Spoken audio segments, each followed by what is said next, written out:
y escupen como muestra de valentía, para demostrar que no están nerviosos, que no tienen la boca seca.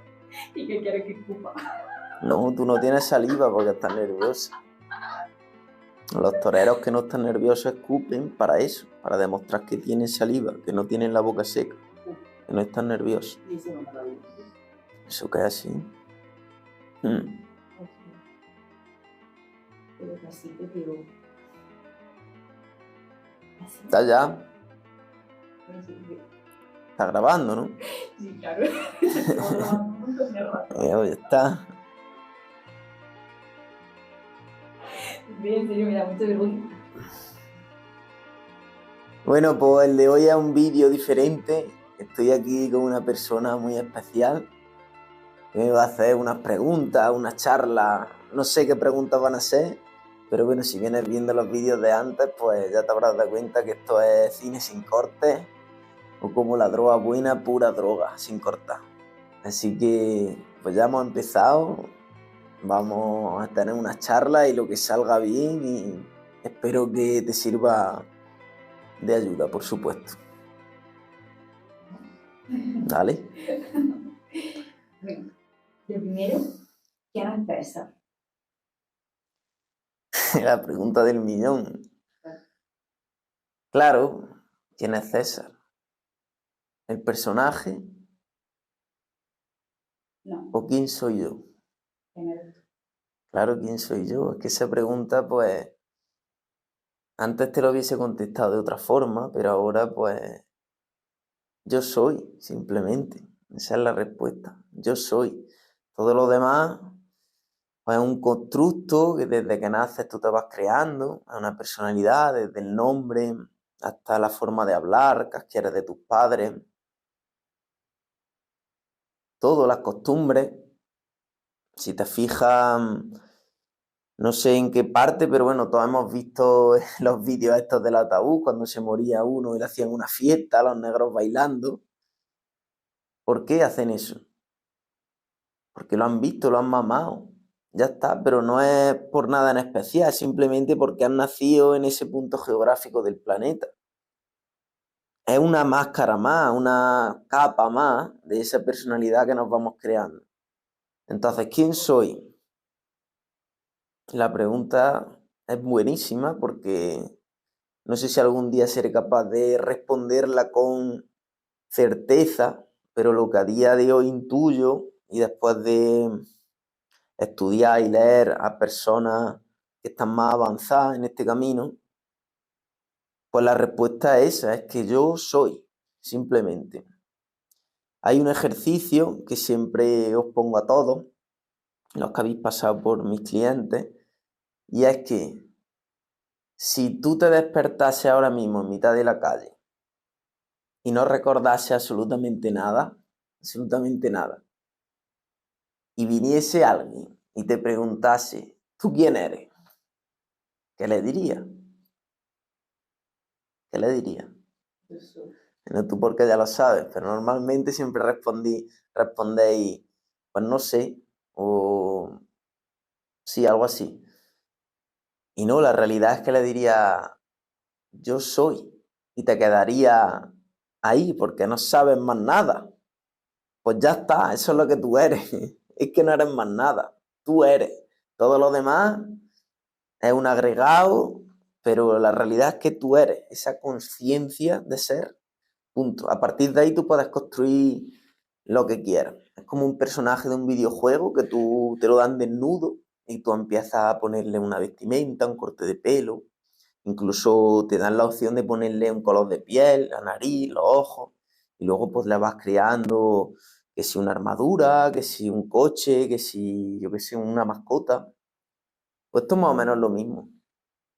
Eso sería el personaje, ¿no? Digamos. O sea, ¿No? claro, el personaje que vas creando, claro, sí. ¿Y cómo sabes qué eres? Es decir, tú has comenzado respondiendo la pregunta diciendo, bueno, yo ahora contesto diciendo yo soy. Antes hubiera contestado otra cosa, ¿no? Quizá hubiera hablado más del personaje. O sea, ¿cómo llegas a saber que tú eres?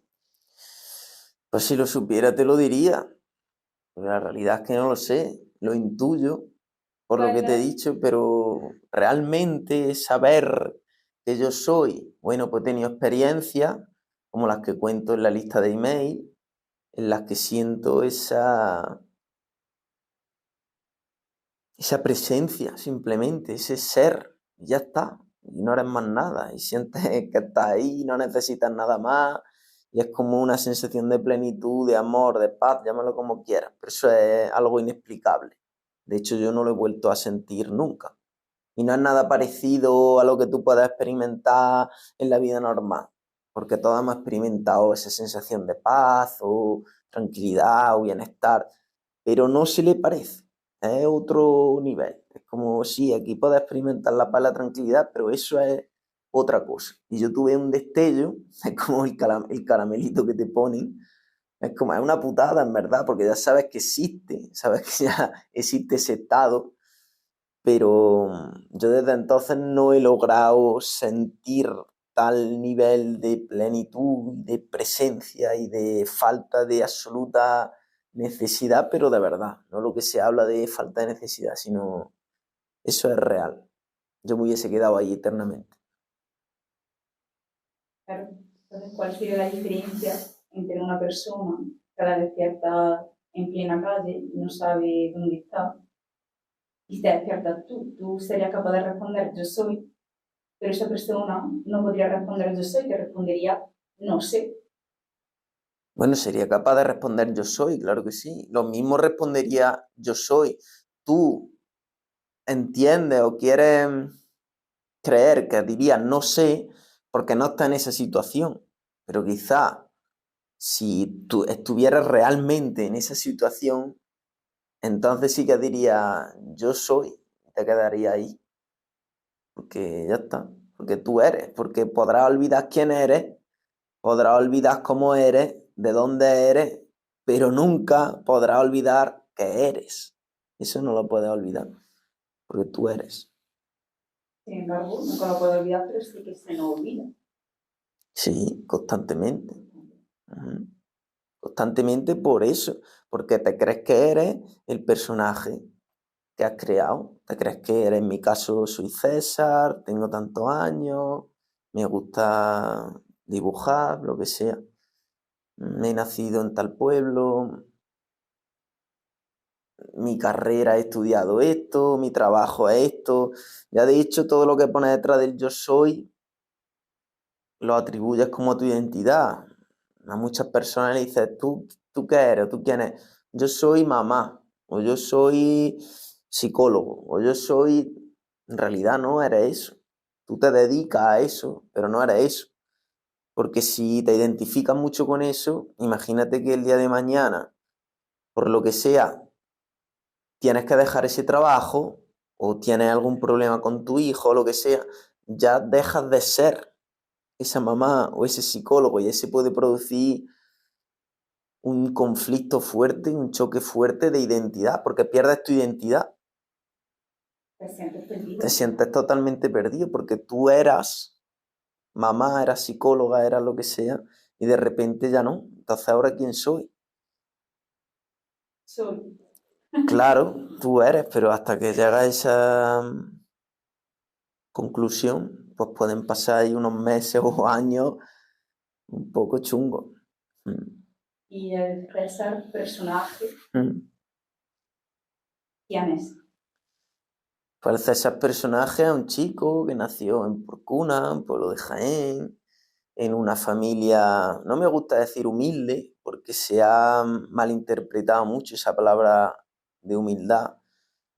Para mí la humildad es saber que siempre puedes aprender algo y tener siempre esa predisposición a aprender y saber y reconocer que de todos, incluso hasta de la persona más mala, se puede aprender algo.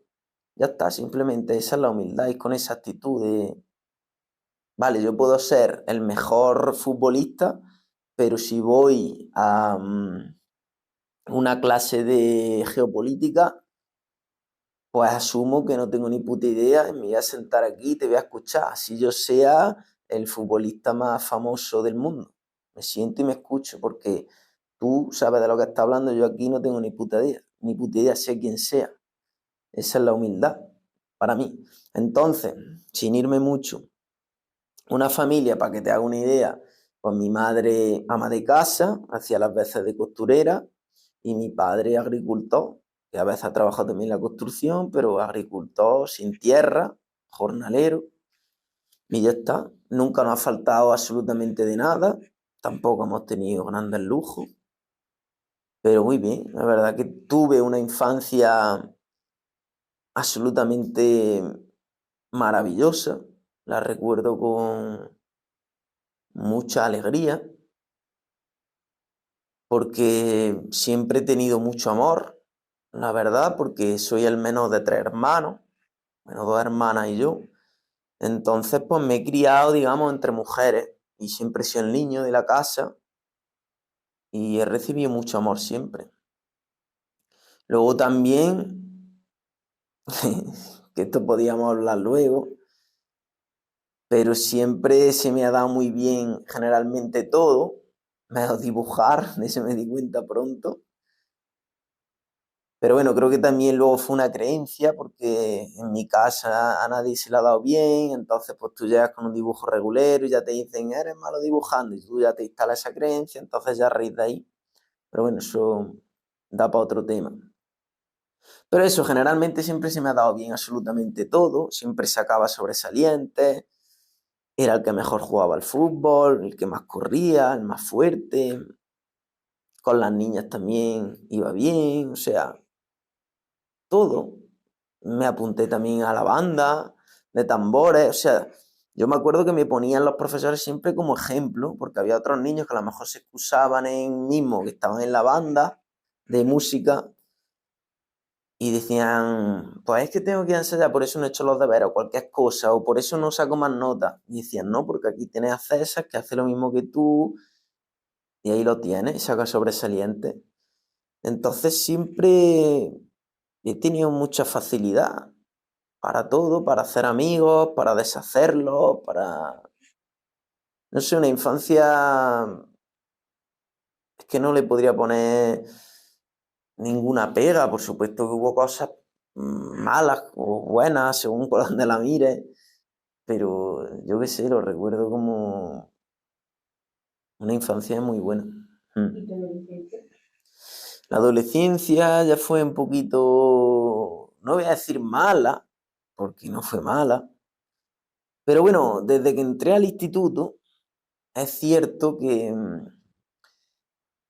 y yo creo que esto fue un acto un poco de rebeldía, porque en la escuela, pues yo, cuando la maestra explicaba la segunda vez para los que no se enteraban, pues yo hacía los deberes que mandaban.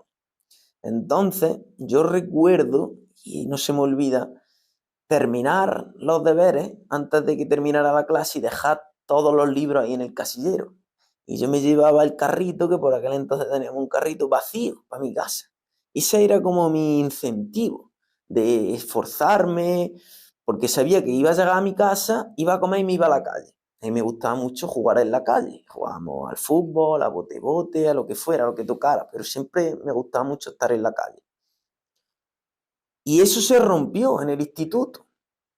En el instituto tú llegabas y estaban toda la clase dándote la chapa y luego cuando cortaban o incluso durante los 5 minutos de descanso te mandaban los deberes. Y así durante las 6 horas o las 5 si tenías otra asignatura que no te mandaran o lo que sea. La cosa es que tú estabas 6 horas en el instituto y ahora tú llegabas a la casa y tenías otras 2 horas o 3 o lo que fuese de deberes. Y eso a mí me jodió. Esto es algo que yo reflexioné no hace tanto. Y eso es que era una putada. Entonces tienes a un niño ahí que lo que quiere es jugar, lo que quiere es moverse. Lo tienes ahí. Ya para empezar, que esto podría dar para otro vídeo. Enjaulado y no contento con eso, te lo llevas a la casa y tiene que estar otras 2 o 3 horas ahí. Y yo creo que fue un poco un cúmulo de cosas Pero ahí ya, pues bueno, en el instituto ya te empiezas a también juntar con gente más mayor, te empieza, bueno, eso el que sea un poco más travieso, ¿no? Pero te empieza a saltar la hora. En En tu fin, caso, era el travieso. siempre he sido travieso, es algo que siempre me ha distinguido, porque yo era el chico que sacaba todo sobresaliente, pero a la vez era el travieso y el que jugaba bien al fútbol. Entonces, esa combinación de todo, pues en mi clase o en los cursos era muy raro ver eso, es raro ver eso. Y eso siempre me ha acompañado. Y en el instituto me empecé a decaer en los estudios. Ya no sacaba siempre sobresaliente, ya empecé a sacar notables, en primero de la ESO, luego en segundo, y ya en tercero me dejaron la primera vez una asignatura, que fue matemática, porque no hacía los deberes ni un día, pues llegaba el examen, ponía el nombre y se lo daba directamente. Y lo curioso es que el año de antes me querían llevar a las Olimpiadas de Matemáticas, que yo no quise ir, porque iban dos, sí, los dos mejores de mi clase, un chico y una chica, que eran pues, bastante empollones, y yo no me quería meter ahí, era como, pues yo no voy. Ya está, era como, no te sé explicar por qué, pero no quise ir. Y al año siguiente, pues curiosamente, me dejaron matemáticas, por ejemplo. Y ahí fue como la primera vez que me dejaron una asignatura, ya en cuarto me dejaron dos, primero bachillerato. Y bueno, en tercero, pues también en mi casa pasó algo que a mí me rompió un poco los esquemas, porque de niño pues siempre tienes esa idea de la familia feliz, de que tu familia es la mejor. Y bueno, pues descubrí por casualidad que no era la mejor familia. Y eso a mí me jodió mucho. Además, yo siempre he sido alguien desde niño muy introvertido para ese tema de contar las cosas, de contar lo que me pasa. Y yo eso me lo guardé durante pues, perfectamente 9 o 10 años, no, sin exagerar.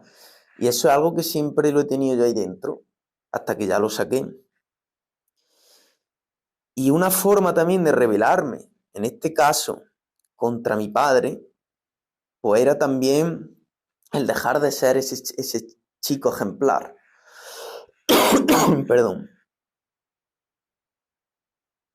Y con todo lo que te he contado antes, pues ya empecé también a fumar porro, empecé a dejar de ir a jugar al fútbol, empecé a jugar mucho al ordenador, me encerraba mucho en mí mismo con eso. Y dejé de ser ese chico ejemplar durante muchos años, desde los 13, 14 años, 14 más o menos, hasta no hace tanto que recuperé a ese niño. Bueno, ahora iremos avanzando. Pero sí se perdió, ese niño ejemplar se perdió totalmente. Y yo creo que fue eso, analizándolo ahora, fue un poco eso, un poco de rebeldía por parte de lo que es el instituto, por parte de mi padre. Fue ahí, ese cúmulo. ¿Cómo se traducía eso en casa? O con Pues las personas de tu alrededor. sí, pues mis padres pues iban mucho a hablar con los profesores porque veían muy raro lo que me pasaba. Y ellos pues no le decían nada, simplemente pues, que no hacía lo que había que hacer, no hacía los deberes, no estudiaba y ya está. Que era muy capaz, de sobra, pero que no. Y eso entonces, por ejemplo, a mi padre le cabreaba aún más. A mi padre, que es una persona perra, le echa la cruz. Era, es que no pueda, es que encima es perro, ¿sabes? Y eso entonces, y ahí la relación con mi padre fue desde entonces.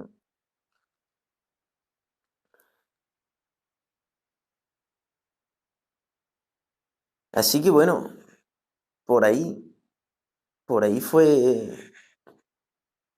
ese camino de adolescencia. En primero bachillerato, pues lo pasé más o menos ahí también, pues yo no quería, sobre todo en segundo de bachillerato, yo quería dejarlo. Pero mi madre me insistió en que estudiase y yo siempre inconscientemente quería complacerla en algunas cosas. ¿Por qué? Quizá porque yo veía que no la estaban complaciendo en otras, no sé. No sé, esto es algo que yo he pensado. Y bueno, pues ahí seguí, ¿sabes? Y al final me saqué segundo de bachillerato. Esto es muy curioso porque me dejaron 3 asignaturas para septiembre, lengua, matemática y química.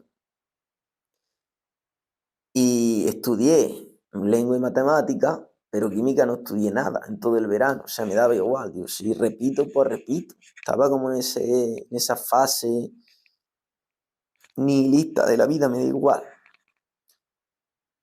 Y al final, pues aprobé esas dos y química me la dejaron, pero el profesor pues decidió que no me iba a dejar repetir con una asignatura y me la aprobó por la cara. Y curiosamente, en septiembre me fui a Córdoba a estudiar química con 2 huevos ahí. Eso tiene cojones. Pues bueno, al final lo que te puedes esperar, pues tuve 2 años matriculado, estudié poco. El primer año aprobé estadística y biología y el segundo año no fui directamente. Yo con toda mi ilusión, recuerdo cuando llegué allí a Córdoba, la ilusión de volver a ponerme en forma para jugar al fútbol, de estudiar, y ni una cosa ni la otra. Y ya el segundo año es que ni fui a la universidad. Fui un día a jugar al fútbol y ya está. Entonces, bueno, gracias a eso, ahora lo veo con gratitud, porque gracias a eso, gracias a todas esas noches en las que no quería irme ni a dormir a la cama, me dormía la mayoría en el sofá fumando porro y era por huir de ese momento en el que estás solo en tu cama y te viene ese pensamiento de tus padres te están pagando la carrera y tú mira lo que estás haciendo, de fiesta, bebiendo litros y fumando porro. Y muchas noches me quedaba dormido en el sofá y era para eso. Químico no quería ser. Pero yo me metí ahí. Sí. Y aún así, aunque pensaba en mis padres están haciendo, bueno, un esfuerzo o no, y me están pagando esto, tal, no, o sea, no decidiste en ningún momento de, vale, ya está. Yo creo que entra ahí el sesgo del coste hundido. Ya que estoy aquí, a ver si. Yo creo que esto le pasa a muchos estudiantes. Y es como el no querer asumir que te has equivocado, el ya llevar aquí 1 año o 2 años, a ver si me lo saco. El saber también que puedo, porque yo sabía de sobra que podía sacármelo, pero luego no lo hacía. Y pensaba en otras opciones, es decir, vale, quizá me quiero ir de aquí, no quiero seguir estudiando química, pero quiero hacer esto. O sea, ¿tenías claro algo o era, bueno, estoy aquí Yo y a en ver qué ese pasa? momento no pensaba al año siguiente, vivía en el día a día y era eso, estaba absorbido también. Cualquiera que haya vivido en esa burbuja de fumar porros todos los días mucho, estás todo el día colocado, te la suda todo. Tú ya estás en tu mundo, tú lo único que piensas es en fumarte otro porro y ya está. No piensas en nada más, irte de fiesta, yo qué sé. No, no piensas. Hasta que, bueno, ya esa voz es imposible de ignorar. Y esa voz que te repite que sabes que no lo estás haciendo bien, pues llega un punto en el que ya no la callas ni aunque te duermas en el sofá. Y ahí yo ya decidí, ahí yo tenía 20 años, y decidí, vale, ¿qué hago con mi vida? Porque así no voy a llegar a ninguna parte. Y decidí dejar los porros lo primero, y luego pensé, vale, a mí qué me gusta. Me gusta el deporte, soy muy deportista, siempre me encanta. Vale, pues venga, vamos a tirar por ahí. Y decidí meterme en un ciclo superior, el TAFAT, que se llamaba entonces. Y hice los 2 años y de TAFAT. Vale, un momento, antes de entrar en lo que iba a estudiar o iba a hacer, o sea, dices con una facilidad, dejé los porros, decidí dejar los porros y dejé los porros cuando hay gente que le cuesta tantísimo, o sea, que es lo que te hizo, bueno, los dejo, o sea, ¿cómo? Yo, por suerte o por desgracia, pues soy muy radical. Ya menos, pero siempre lo he sido. Y yo ya tenía claro que así no iba a ir a ninguna parte. Y ya está, y un buen día dije, ya está, y no me costó. Yo creo que cuando tienes claro la decisión que tienes que tomar y la tomas por ti mismo, porque yo no la tomé por nadie, eso es muy importante, no tienes que tomar esa decisión ni por tu madre ni por tu padre, no la tienes que tomar por ti. Y si lo tienes claro, de verdad, tú lo dejas instantáneamente. Si te está costando es porque todavía no lo tienes claro, porque te compensa más fumar que no fumar. Pero si llega a ese punto, como yo estaba, en el que ya no te compensa, ya ese sufrimiento, ese dolor que sientes es superior a eso, no dudas, o sea, ya está. A mí no me costó por eso, lo tenía claro. Y el alcohol y la fiesta. Claro, dime de qué te quites, diré de qué te pones. Bueno, yo empecé a beber alcohol con 12 o 13 años. Las primeras fiestas con Licos 43, Ponche Caballero y todas estas mierdas. Y desde ahí, bueno, pues siempre las típicas fiestas, vas bebiendo. Luego desde los 15 a los 20 que estuve fumando porros, pues bebía más porros o sea, fumaba más porros que bebía, pero bebía normalmente pues la mayoría de los fines de semana. Pero claro, cuando ya los dejé, pues empecé a beber más. Ya no era solo los fines de semana, sino ya vamos a ver fútbol entre semanas, te bebes unas litronas y ya pues bebes todas las semanas varias veces. Y ahí aumentó mucho el consumo de alcohol, sobre todo un año que después de terminar esta FAD hice selectividad, pero no me dio la nota. Entonces estuve un año en el pueblo trabajando en la aceituna y ese año fue, no sé si el peor en cuanto a alcohol, pero de los peores sin duda. Porque allí en el campo pues te bebes siempre una cerveza y luego siempre quedábamos a las 6 o las 7 en el bar.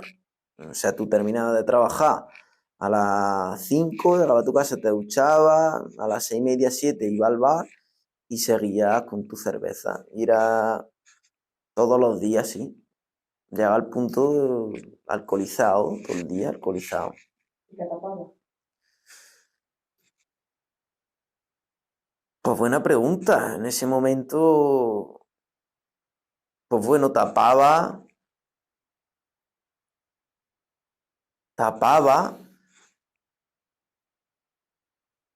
bueno, tapaba muchas cosas, tapaba muchas cosas. Relación con mi padre, por ejemplo.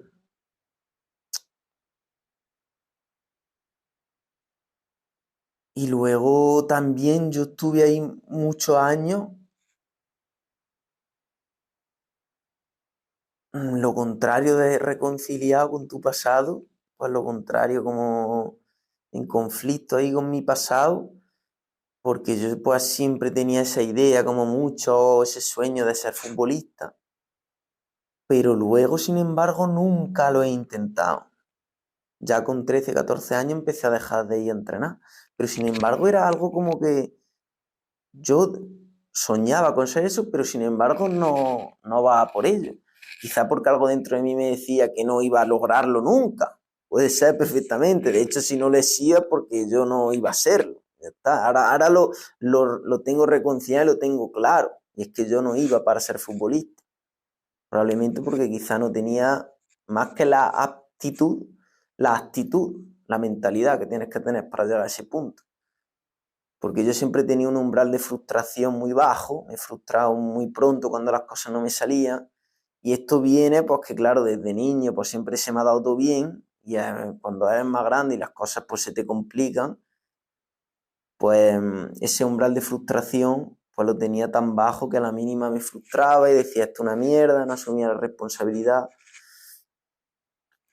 Y con el fútbol pues me ha pasado eso, en el momento que quizá no he visto que todo saliera como yo quisiera, pues me frustraba y quizá por eso pues dejé de ir también. Lo que está claro es que yo no iba para allá, ahora lo tengo clarísimo, pero eso no fue hasta hace pocos años. por ahí, por aquel entonces, esto ya me martirizaba por, macho, sabes que puedes hacerlo y no lo haces.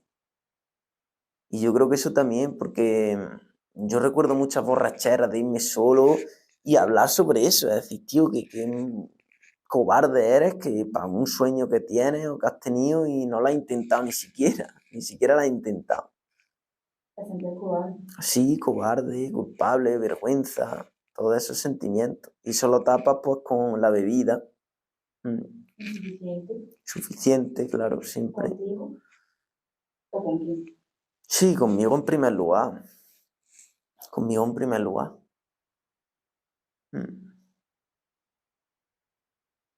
Y tus relaciones en ese momento, en esa vorágine de borrachera, de estar en el pueblo, o sea, en casa y te dice, César, para, o sea, alguien que te quisiera de verdad, que te dijera, tío, un amigo, una amiga, te dijera, tío, ¿qué estás haciendo? No, porque ahí entra en ese entorno, sobre todo con los amigos que son lo mismo que tú. Quizá no tan extremos, porque yo he sido siempre muy extremo para todo. Y yo, pues si nos emborrachamos, pues normalmente el que sacaba más los pies del plato siempre era yo. Pero bueno, siempre alguno me acompañaba y al final, pues te ríes de lo idiota que eres. Y te ríes y al día siguiente comentáis y nadie te dice, quizá porque tampoco he llegado a extremos de violencia o robar o cosas de esas. Quizás si hubiese llegado a ese extremo, pues sí, ¿sabes? Pero no, lo mío era más pues, emborracharte, quedarte durmiendo en la calle, yo que sé, hacer cualquier destrozo, pero no a nivel peligroso, ¿sabes? Sino más travieso que otra cosa. Y entonces, pues bueno, pues te ríes y ya está. Y como todos hacéis más o menos lo mismo, pues ya está. No es raro, Normalizado. no es normalizado.